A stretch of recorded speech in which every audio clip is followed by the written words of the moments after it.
Hey, ladies, we want you to mark your calendar for October 5th through the 12th, 2025, because we're taking you on an epic pilgrimage to Crete.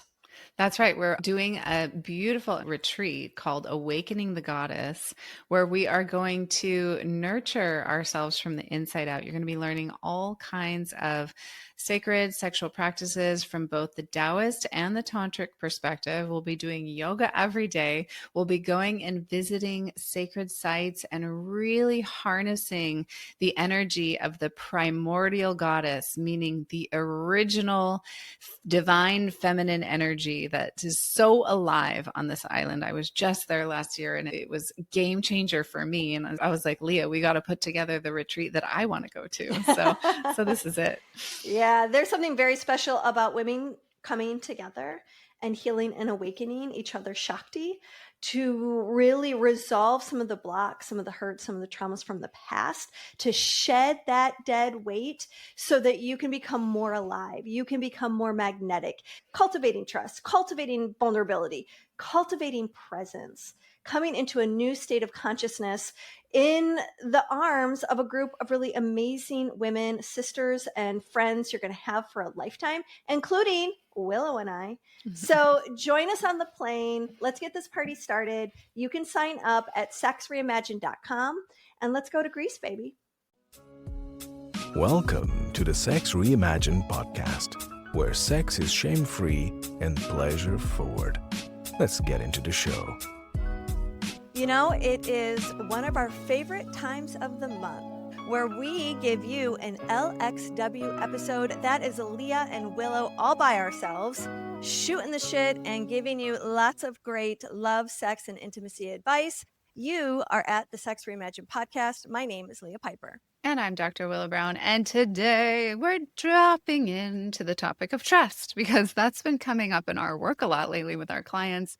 And of course, it's always a topic that is near and dear to us personally, trust.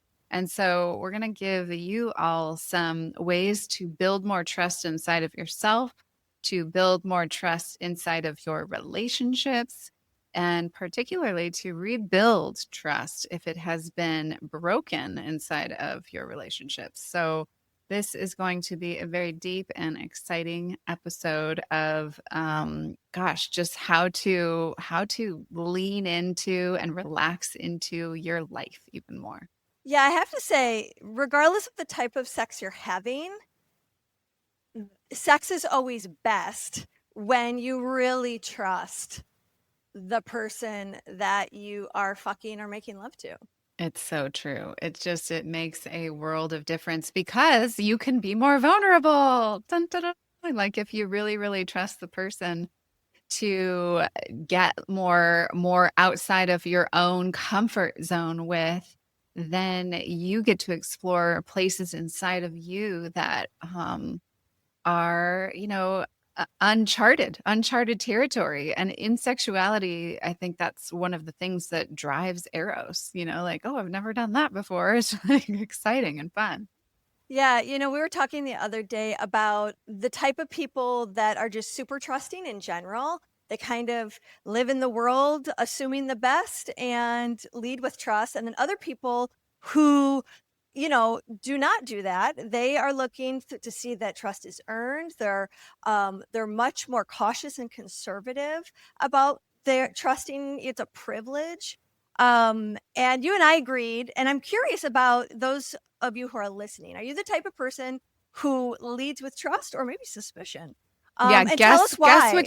Guess which one we are. Okay. I want to put that in the comments. We're going to hold a little contest for you all. Like, do you think Leah and I, both of us are, because we're the same, lo and behold, do you think that we lead with trust? Yeah. Or do you think that we lead with, I guess, suspicion would be the other side of that coin, for lack of a better word, but. Yeah. Well, we're going to go ahead and give you that answer now, because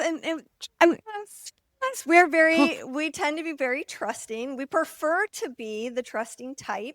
I always trust people until they give me a reason not to trust them. Yeah.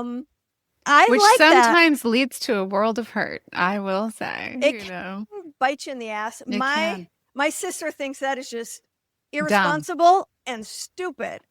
She's like, Leah, do you know how much I've worried about you over the years when you've done you're traveling across the country and you're living in a tent and then you're living in a car and then you're living on the beach and you're always doing things that seem dangerous. Right. And you'll just trust anyone. I think she imagines that I'll just get in the car with anybody. Well, I got to tell you, I did that yesterday. Oh, really? Of course. I did that yesterday. I got in the car with just anybody. No, they weren't just anybody. I had one conversation on the phone with them. Oh my God, you got to tell us more details. Oh, I don't know if I can. Because our imagination's now running wild. I don't know if I can. It's so personal. I'm down to get personal on the podcast with y'all, but sometimes I just got to draw a line in the sand. That's right. Sometimes you just need to let it be all for you until you're ready to talk about it. But, yeah, I don't know. Sometimes I listen to my sister in this argument and I'm like, yeah, it's reasonable what you're saying. And when you say it like that, am I a little Pollyanna? Right. But by and large, I guess I believe strong in my system, and I try to create a coherent field around my body and my home and wherever I am in the world, that I'm not visible to perpetrators. That's right. I love that. Yeah. And then I'm not, my energy is not going to hold the victim mindset. Yeah. And that not to jump too far ahead in our episode already, but what Leah is speaking to is one of the things that we want to give you, which is like trusting in your own nervous system. Like you can tell when something is open and feels right and it's okay and it feels good. And then there's other times when you can tell like, oh, there was a closing, there was a wrapping inward of my nervous system around that situation or that person. But I went and I did it anyway. And then I got bit in the ass, so it's like over time, you start to learn to trust your own opening and closing of your nervous system around certain encounters with certain people. Even as you're going along in relationships, sometimes you probably have had the experience where it's like, oh, this relationship, I can tell something is off and something might be coming to some kind of closure or end point, but it hasn't actually done that yet. And then a couple of weeks later, boom, it closes itself down. I think obviously our life experiences inform also our ability for trust to come easy or not. If you've dated 3 narcissists, that is a really good point. You've been love bombed and you have been gaslit, in a marriage for 20 years, it is reasonable and probably in some ways wise to be less trusting. Yeah. At least do what you need to do to have better distinctions, to see signs, to do some deeper work around how to better protect yourself. And that may be a process until you are able to more fully trust in a way that feels good. Yeah. And piggybacking on that, I want to say like, even it's for some people have grown up with trauma and abuse in the household. Could be physical, could be sexual, could be verbal abuse. Mm-hmm. All of that can equally really inhibit your ability to understand your own nervous system and understand what's safe and what's not. So that experience of opening and closing might be really just the foundation may have never gotten laid down inside of you. And I just want to put a plug in for journey work and plant medicine around that particular piece, because I have seen people who came from those upbringings and came from just lots of, horrific abuse, things that you wouldn't even see in the movies. And through psychedelic, through journey work, they have come to a place inside of themselves where they really know how to read energy better. They really know how to read signs and even people's faces and read the frequency of what's going on to a point where they can remove themselves if it doesn't feel safe for them or step forward if it does feel right. That's as a result of doing plant medicine, you're saying? Yeah. Yeah. Well, it's a great way to heal. And sexuality or sexual practices is another way to do that. Like those two medicines, like really opening up your Shakti and awakening through tantric practices, and plant medicine, both of them can just completely redefine your nervous system. So plugs for both. I think that's interesting that you bring that up because it reminds me of a lot of people that I know, even if it wasn't like super traumatic, but their parents, there was a cheating parent who was always lying, or there was a parent that used emotions to manipulate, and to kind of hold the family hostage.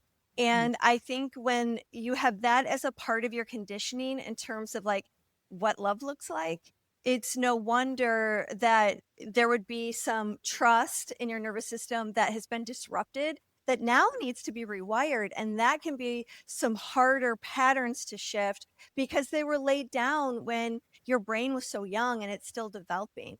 And I really think just traditional therapy can do wonders around this type of work.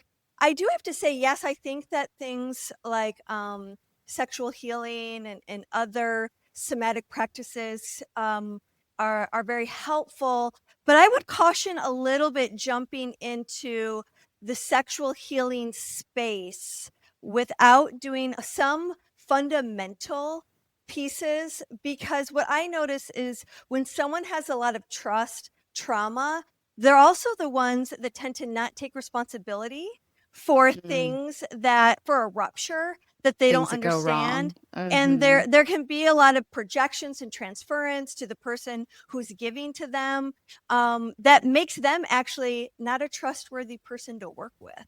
And so Yeah. I think sometimes the sexual work is a little bit delicate, and it requires, if you're going to engage in it, having some good personal responsibility, not being brand new to therapeutic Yes. processes, Yes. so that you've got a foundation and a maturity to go to that level of nudity because of the vulnerability. That's a really good caution and a really good point. I mean, there's so many somatic practices these days: somato-emotional release, EMDR, gosh, what else? Even IFS, the internal family systems. Yeah, I was just going to say that. You took the words out of my mouth.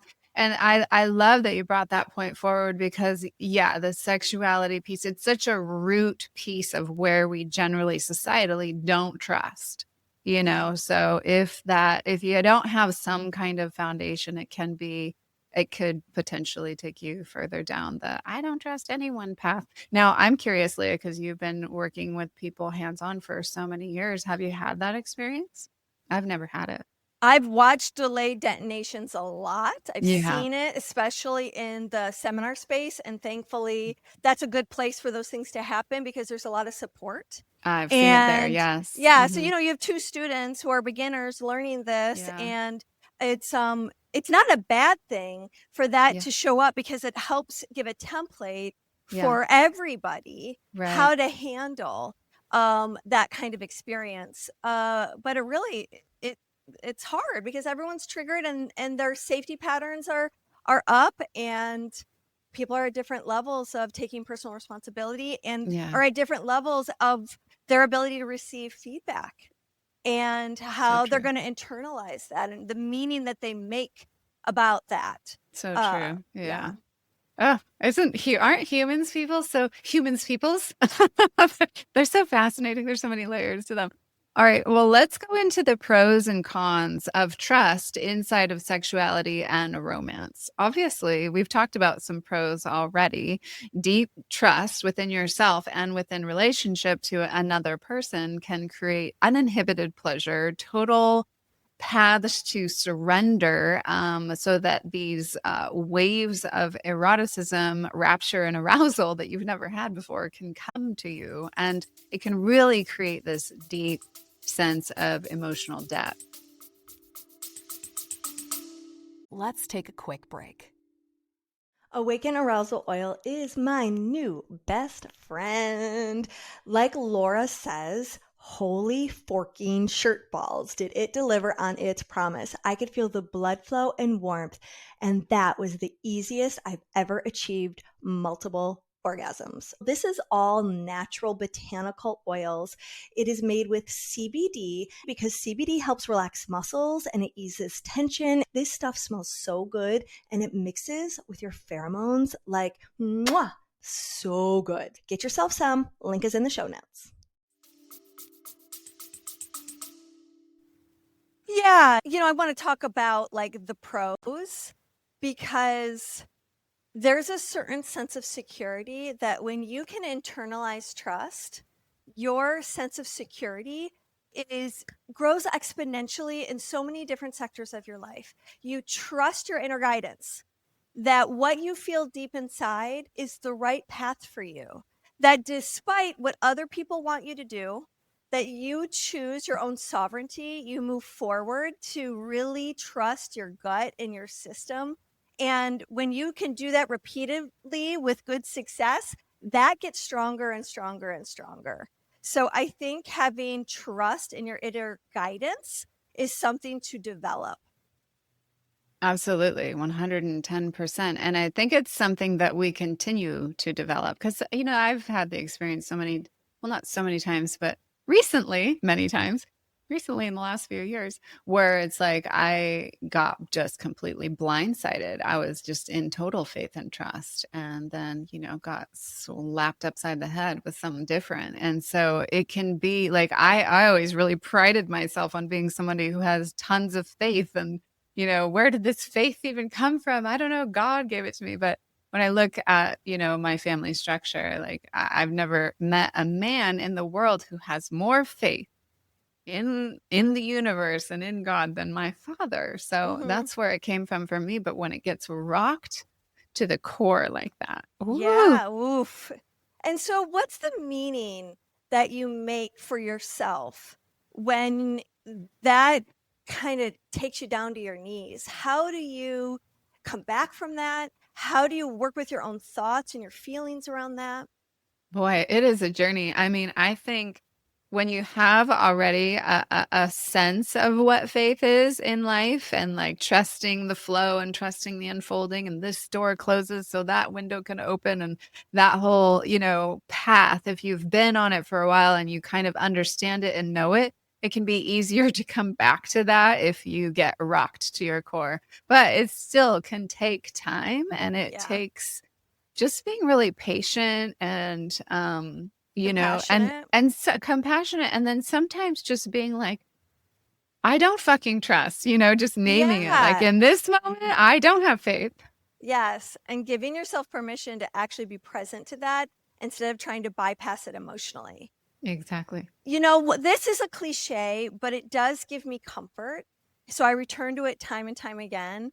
But it's the saying, it's not happening to me, it's happening for me. Yeah. I had someone else say something to me once. They're like, yeah, it's not happening for me even. It's not happening to me. It's not happening for me. It's happening through me. Oh, that's a new one. I like that. Yeah.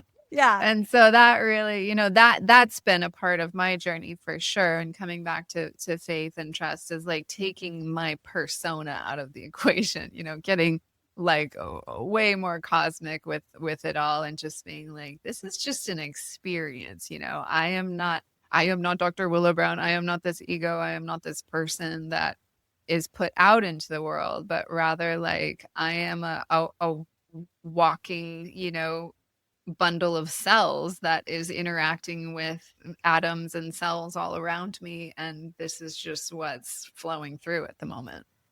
Back to security, I was thinking about like trust and security, and I feel really fortunate to have a marriage where we have a very strong foundation of security. And when I think about the times where I questioned that, so within your marriage or just yes, in life? within my marriage, like really wanting Matt's support in a very specific way for specific reasons, and feeling crushed when that is just not something he can provide.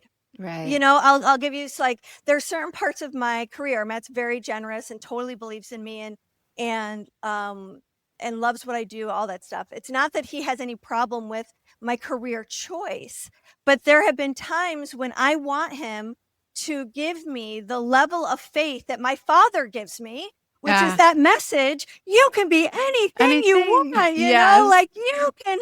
It's like that cheerleader in the corner that just sees your genius and your brilliance and thinks you're just the biggest star in the world. And I had that with Charles. He provided that, and that was really good for me. And so when Matt really wasn't interested at all and kind of giving me that kind of messaging is like, like it's not in alignment for me, Leah. Yes, I think you're great, but no, I don't care if you're a superstar. In fact, I prefer if you weren't. I was just gobsmacked. I couldn't believe it.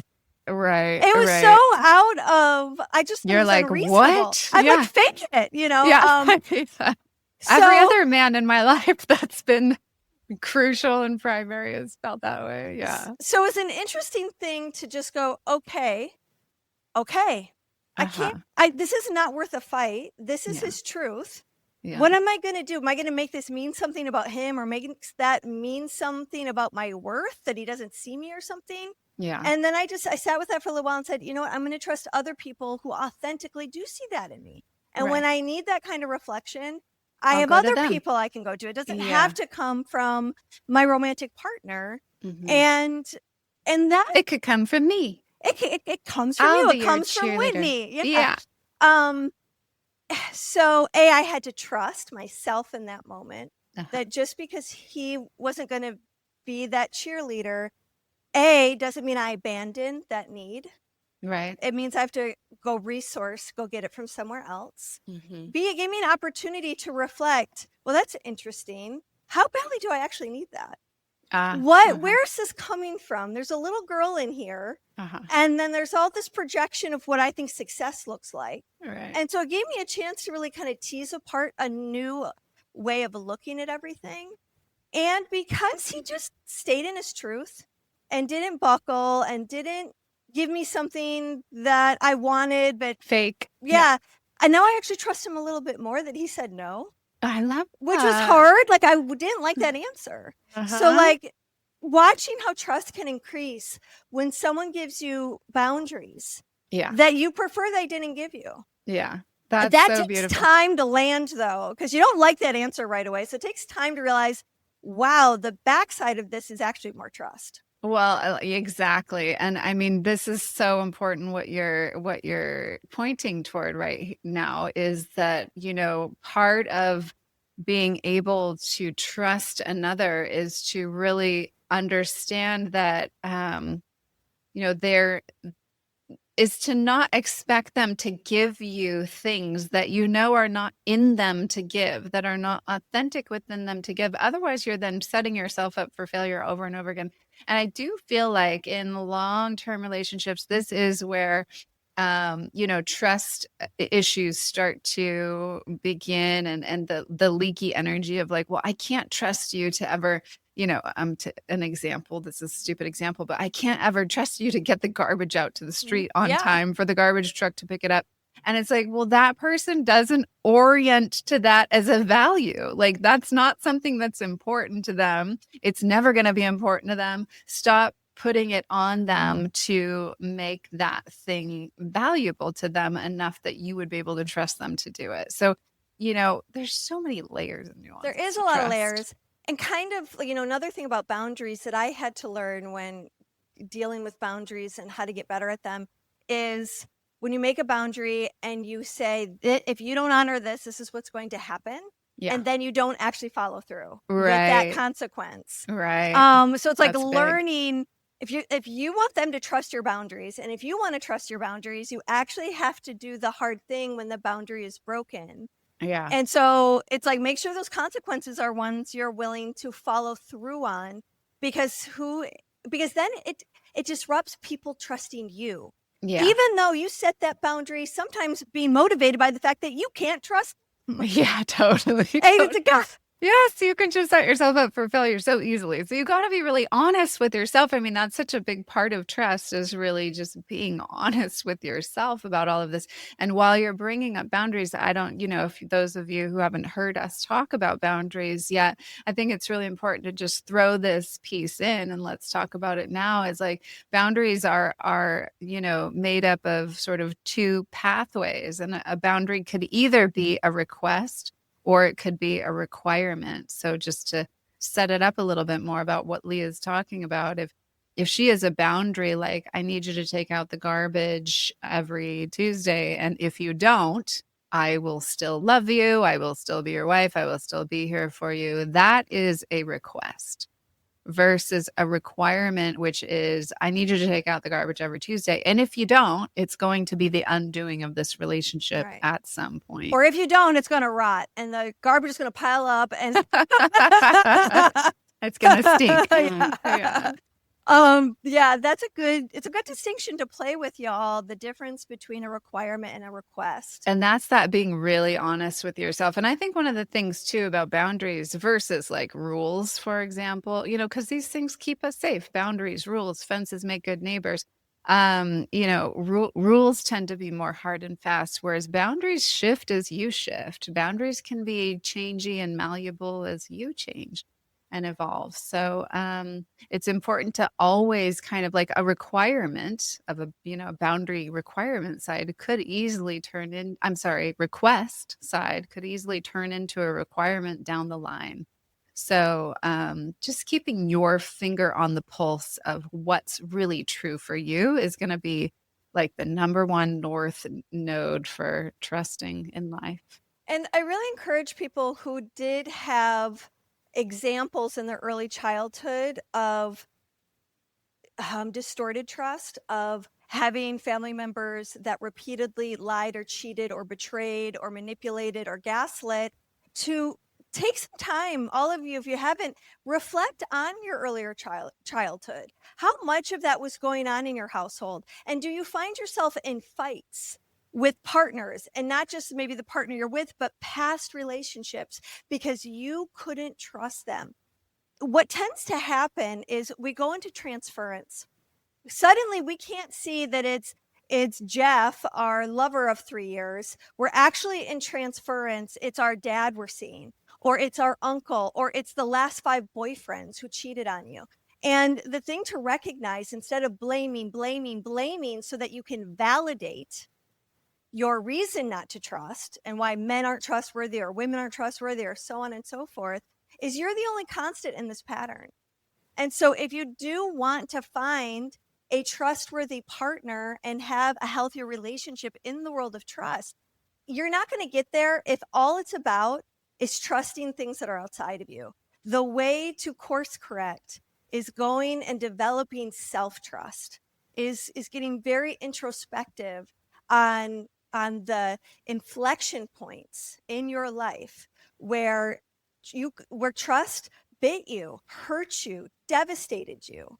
And now to sort of correct your faith, so that, and then to also look inside, because so much here's the reason why we really wanted to have this episode, is because so many people think of trust and they always project that it's outside of them. Mm-hmm. When really trust is an inside game. It's a door that opens over here. And what happens is we don't trust our ability to choose the right partner. We don't trust our ability not to make the same mistake over and over again, because it's happened over and over and over again. So if you want to heal trust, you also have to take a look at, do I trust myself? Yeah. Yeah. Can I find a place inside of myself that I can calibrate enough to my own truth that I can trust that? And that is a very deep, deep practice, a very deep personal journey. And it does have to get recalibrated continually. It's like that these last 3 years have shown me a deeper pathway into faith and trust in myself than I ever had before, because of the breaches in trust that were that transpired over and over again. One of the biggest issues around trust for me that I had to heal was trusting that I was lovable and that I was worthy of like someone being in love with. And the way I tried to protect myself, because the scariest thing, and I remember the fear, like the visceral fear of if I found out, like my hunch was I wasn't worthy and I wasn't lovable. And the worst thing that could happen is to prove that that's true.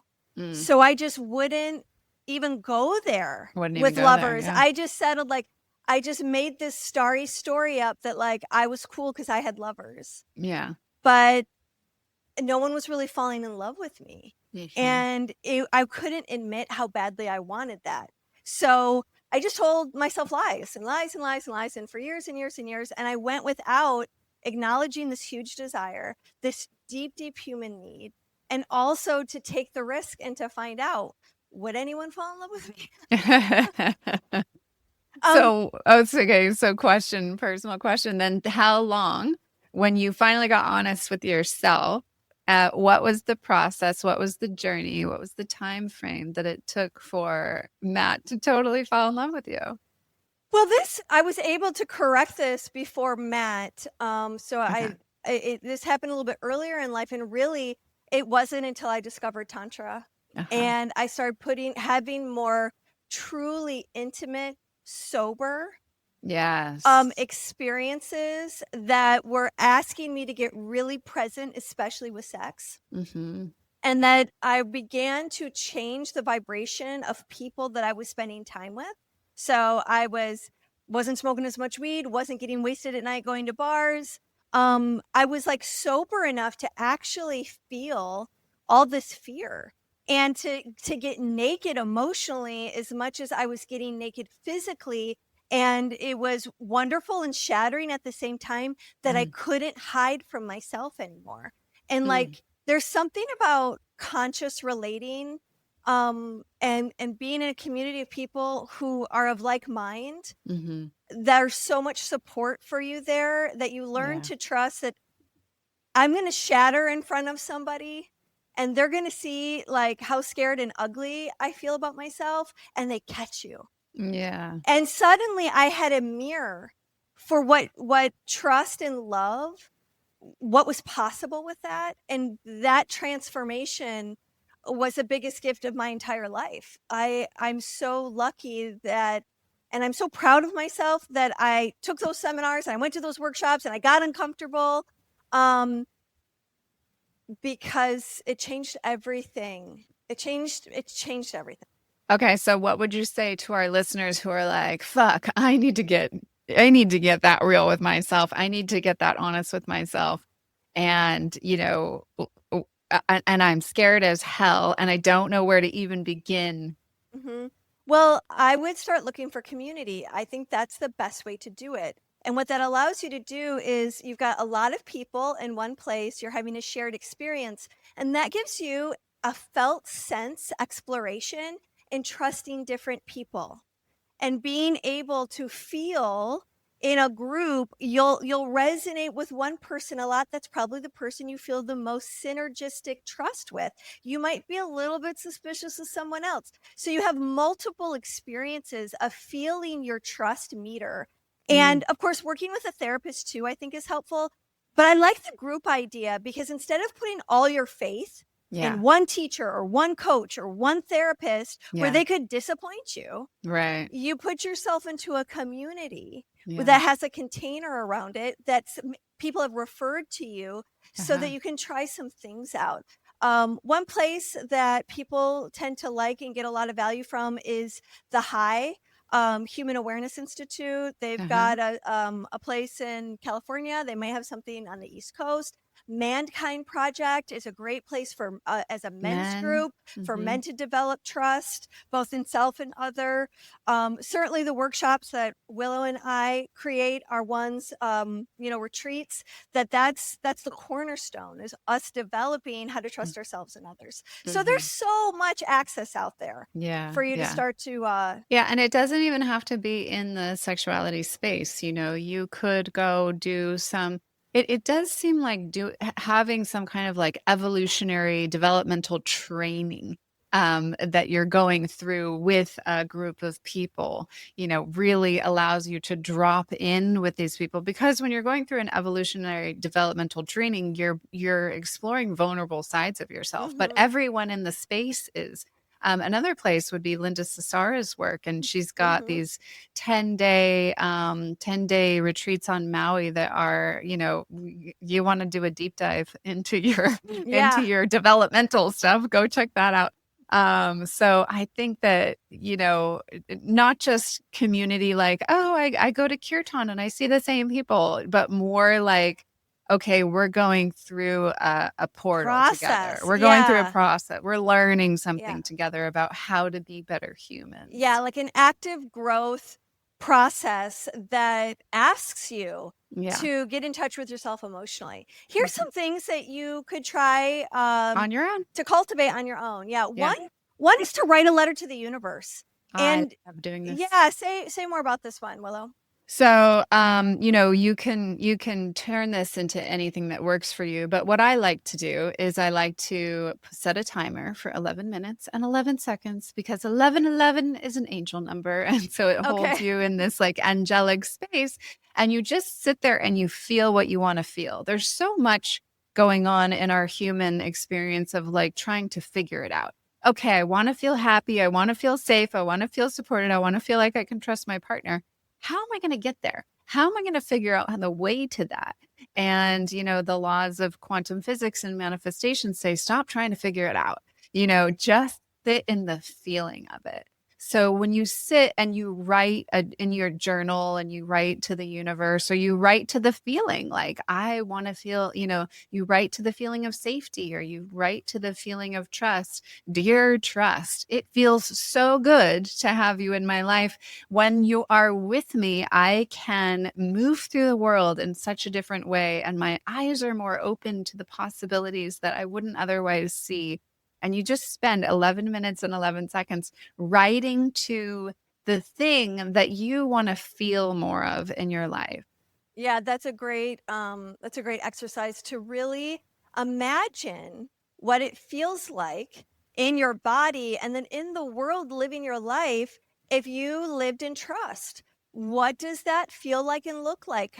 How do you treat yourself and how do you treat others? Yeah, who And do you get to explore be? that. Yeah. Along those lines, another thing to explore is using your felt sense, being in your body and really asking yourself, what does it feel like when I'm trusting? Mm-hmm. What are the sensations? What am I aware of? Where am I relaxed? You know, what are the emotions that are easily felt? What do I have awareness to? What does my body feel like when I'm resting in trust? And then also, how do I know when I'm not trusting? How do I know when I shouldn't trust something? What are the signals that my body gives me? What are the thoughts, feelings, and sensations that hit me when something isn't right? And that comes back to really identifying for yourself, where does your inner guidance come from? What are the signals? How does it communicate to you? And that could be very different from person to person. Some Mm-hmm. people hear messages. Some people have a place in their body that gets anxious, that has a sensation to it. And oftentimes, the sensations could be in different places for different things. For instance, when I don't trust someone, it's like the hair on the back of my neck goes up. Oh, that's a nice indicator. Yeah, it's like things get tight. Very clear. My eyebrows kind of come together and I can kind of look at the person or situation like, I don't know that I believe what you're saying right now. Yeah. I think you don't even believe what you're saying right now. You know, like there's an actual look that happens in my eyes and my eyebrows. And I can kind of feel a heckle, kind of my shoulders come up. I lean out instead of leaning in. And then when I'm not sure about trusting myself, my belly gets tight. I have a feeling of unease. I feel unsettled. And when I have that unsettled feeling, sometimes it takes me a while to understand why. Like, I just feel unsettled. I feel uneasy and I feel restless and it's not pleasant. Sometimes I could just be feeling anxious for no reason, but I know not to make any decisions when that sensation is there. And then coupled with that usually comes a cycle of thoughts that circle and circle and circle that look like self-doubt. I'm doubting myself. I'm doubting my confidence. I'm doubting my capability. I'm doubting my likability. I'm doubting that the universe is supporting me. You know, it's like one of those, the critical mind is giving you all this proof why you suck. And that is often a sign that I'm not relaxed. Yeah. and I'm coming from a place of distortion or Yes. triggers. Triggers, old patterns, old conditioning.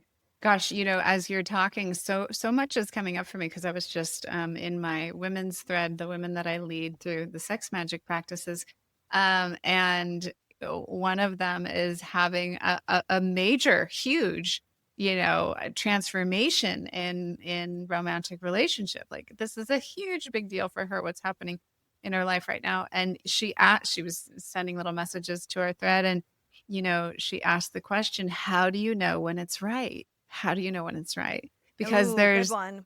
because there's also this like, you could also have that same like nervousness and anxiousness when it is, the right thing. Right. And so it can That's be where it gets real, confusing. it can be and really it's hard to like, distinct. shit.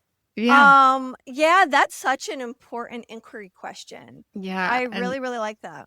yeah, and so, my reply to her was like, because she also said in the same, sentence was like, but I'm just doing it. I'm just doing it. And either it's going to work out or it's not, but I can feel this old construct of fear that's causing me this question, Yeah. And I think what you're talking about is like there's something deeper inside of you, and it's really gut level. Like if we look at the brains in the body, because we all know this is a brain, but we may not know that the heart has all kinds of neural networks and neural pathways and memory and emotion, and so does the gut. So the enteric brain, the gut brain, is the primordial brain. It's the original brain. It's the one that, like, that's why they say trust your gut, listen to your gut. Right. What's your gut? What's Gut your feeling. belly's? Yeah. And so, it can be really helpful actually to have like when you're in that distorted kind of place that you were just mentioning, it can be really helpful to have conversation between your head, your heart, and your gut.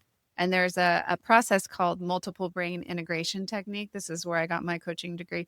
And that's, really getting all three of these brains on the same playing field and on the same level. And then you find your nervous system in a state of coherence.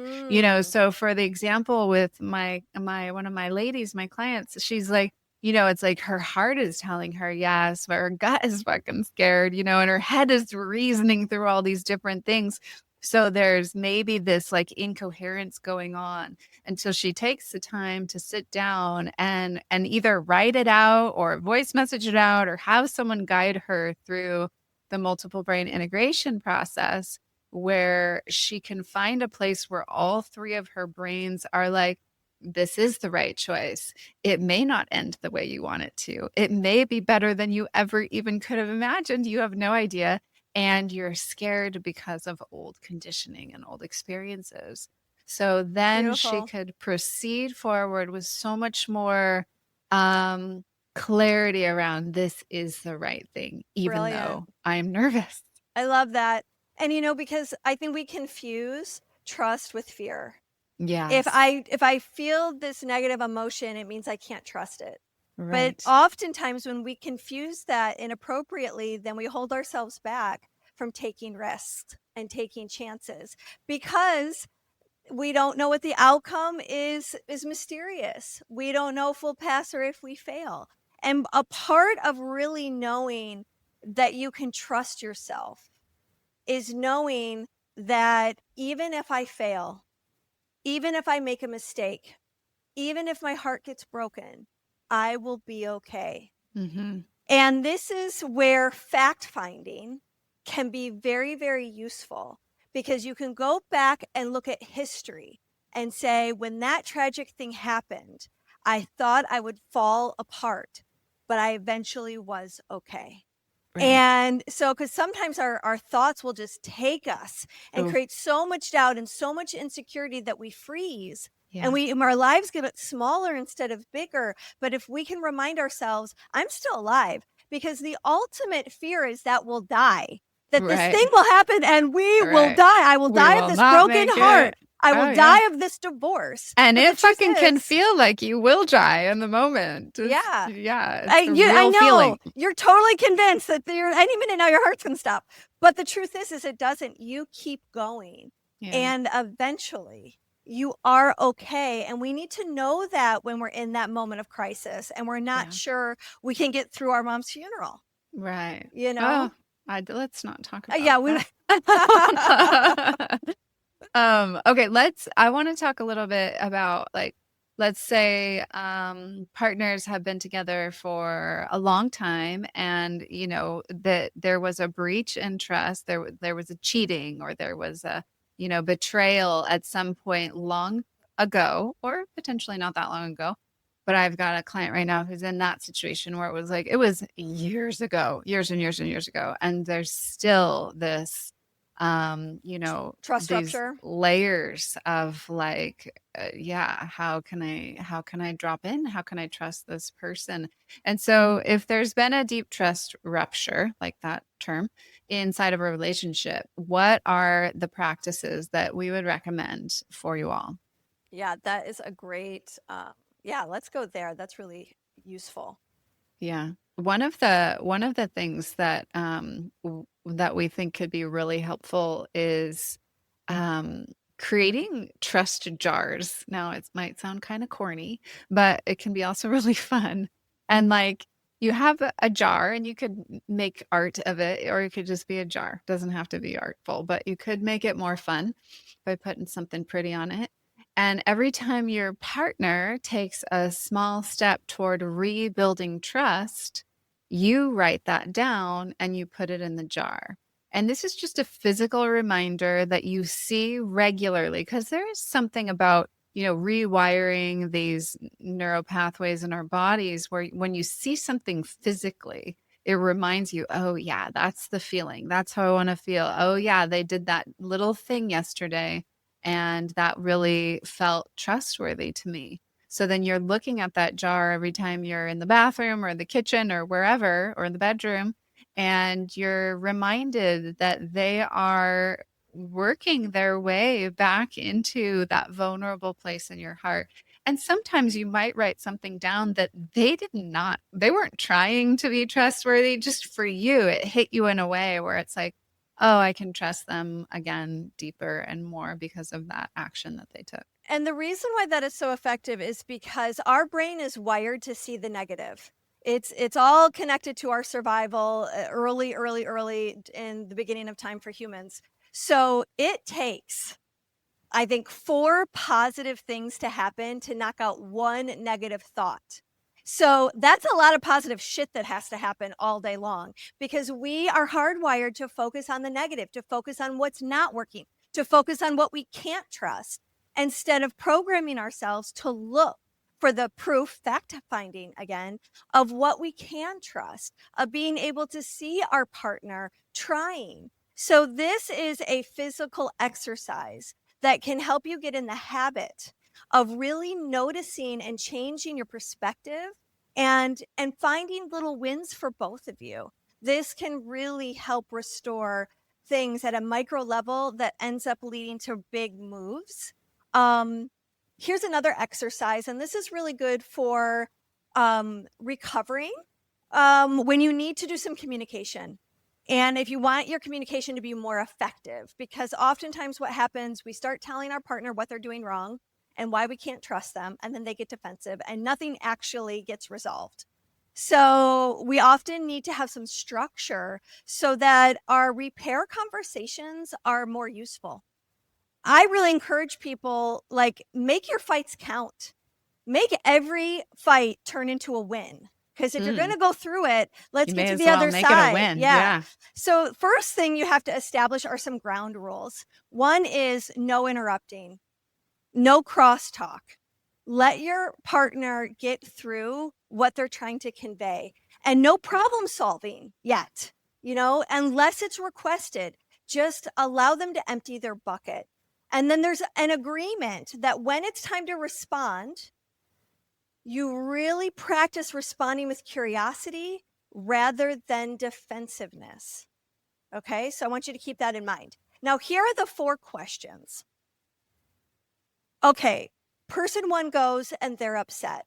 And so they try to, as factually as possible, say, when blank happened, when this thing happened. And then you talk about the impact, the emotional impact I felt, and then explore the emotions. The next one is the story I told myself about what happened and what I felt. You're sharing your personal interpretation. That is a part that may or may not be factual. That's okay. That the story I told myself as a result of those feelings and what happened is. The last question or last statement is, what would help me feel more secure? That is making a request. What would help me feel more secure is a hug, is understanding, is compassion, is trying something different next time, so on and so forth. And then, as the receiver of that information, ask some curious questions if you need more information. Reflect back to them what you heard. Make sure you got their story right. I love that. I think that could be an absolute game changer for so many relationships. Even if you're not dealing with trust issues, you could still like deepen so much into your intimacy with a practice like that. So no matter who you are, where you're at, implement that shit. Even if you're not in an intimate relationship, just do it with a friend. Just see what happens. Start practicing when you're in a good space. Yeah. I think another thing that established, because there's so many couples that love each other and they're committed, but they're no longer sexual. Yeah. Like it's just there's too many things that have happened. They'd like to turn towards each other, but sex would be a disaster at this stage in the game because of disruptions of trust. And so the first step for a lot of them is to first rebuild physical trust with non-sexual touch exercises. So what's your advice, Willow, on non-sexual touch to help restore trust? Well, hugs from behind are so great, like bear hug, and leaning into each other. I often will give this fun tantric, well, it's more of a Taoist practice, but whatever, same, where I have couples sit back to back and just breathe into each other's adrenal glands. Yes. I love that. Is that the turtle meditation? Turtle, yeah. I love that one. Turtle breathing, and it just makes everything fade away, and your nervous systems start to like find a cohesive place together. You feel supported when you're back to back. Yeah, it feels so good. And it's like it's nobody's job to hold the other one up, so there's just this real sweet thing that happens. And I use that all the time with a new client who walks in, and it's just a great way to build an immediate nervous system safety rapport. So doing that practice can be so powerful, and it's non-sexual. It's great. And then, of course, I think just like, petting and stroking. What do you call it? Havening. Havening is something you do for yourself. Well, no, havening you can do for someone else, but it's a very specific technique. It's simple to learn. I encourage people to look it up. It really does help with the delta waves. But along that same line, I also think caressing the face is an interesting process. First, wash your hands and then and then you're just gently caressing the contours of your partner's face. And for the person who's receiving the caress, challenge yourself to have your eyes open as much as you can. If it gets a little intense, close your eyes for a little bit, but then come back and bring them back open. And use your fingertips to caress the face. Use the back of the hand to caress the face. Really explore all the contours.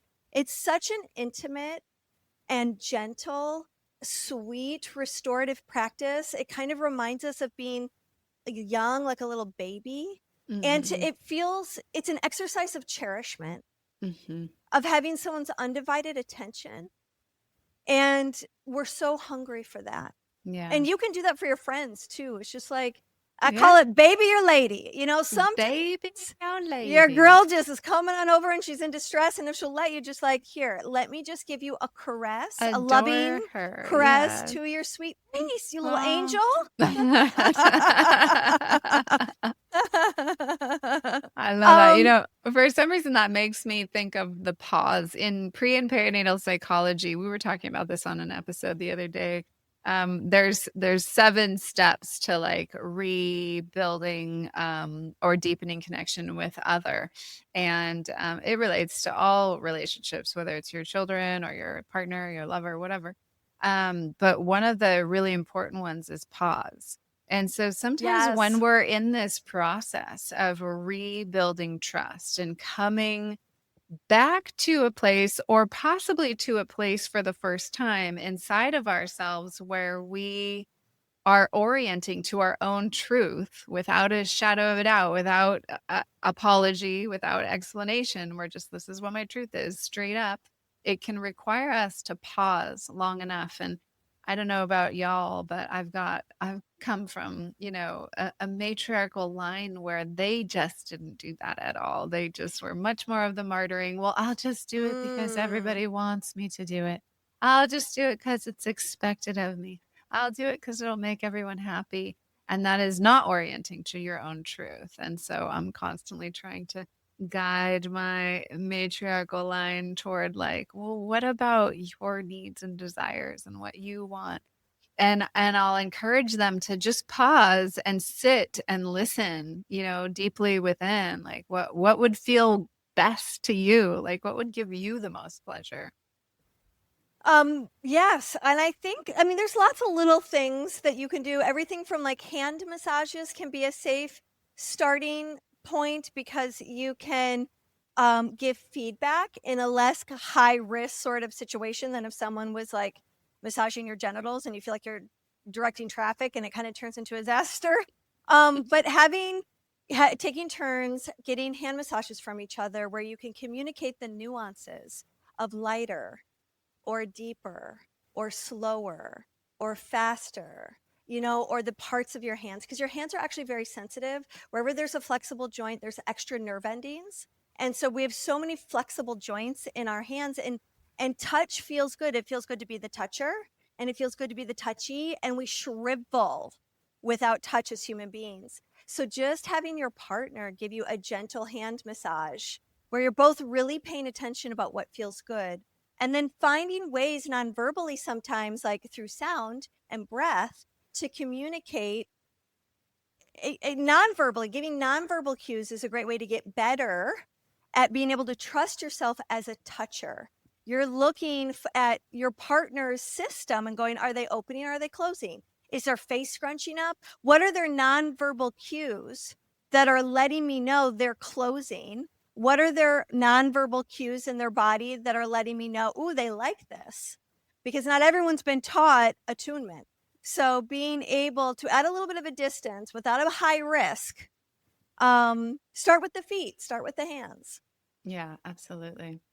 Let's see. Is there anything else that we want to make sure that we give our Let's listeners see. today before we wrap up with this such an important topic and episode? I think one thing I want to, leave you all with is just what is it inside of you that lets you know that you're orienting to your own truth? Like, what's the indicator for you? Leah shared for her, it's that hair standing up at the back of her neck. She can feel like, oh, that's a no, and I imagine she has a different indicator when she feels a yes. But I would love to hear from all of you in the comments. It's really good to write it out and to spell it out for you, not only for yourself, but for others too, because they might be like, I don't know what it is for me. But then you write something and they're like, oh yeah, that does work for me too. So it's really good to know this about yourself. What are the indicators that let you know you're orienting to your own truth to a point that you can trust yourself in any situation? Yeah, and I would just close with these two thoughts. That trust, here's the paradox of trust, okay? The more you surrender, the more you let go, the more you're open to allowing the trustworthiness of others, especially when it comes to sex. The more you can surrender and let go, the more gifts come to you. And there's something about learning how to trust in surrendering, that the truth is you don't have control of jack shit. It's all an illusion anyways. And so when you can learn to be a lover of reality, you actually find yourself in less constriction and in less betrayal of the holy trust. You can just relax into, I trust that shit's going to happen and it's going to be hard. And I trust that I will be okay. So really think about where in your life are you gripping too tightly, and allow yourself actually physically to unwind that part of your system that is gripping, and practice softening, because when we soften, that's where the door to trust will open. So play with that. Hallelujah. Amen, Preach it, sister. sister. Mhm. All right. All right. Have an amazing day, morning, evening. Love, love, love. Much love. Thanks for tuning in. This episode was hosted by Tantric Sex Master Coach and Positive Psychology Facilitator Leah Piper, as well as by Chinese and Functional Medicine Doctor and Taoist Sexology Teacher Dr. Willow Brown. Don't forget, your comments, likes, subscribes, and suggestions matter. Let's realize this new world together. It's time for us to get love right, folks. And so we invite you to check out the King and Queen of Hearts. This is an incredible training for couples who are struggling in unsatisfying sex lives. It's also for lifelong learners, people whose relationship is great and they want to make it even better.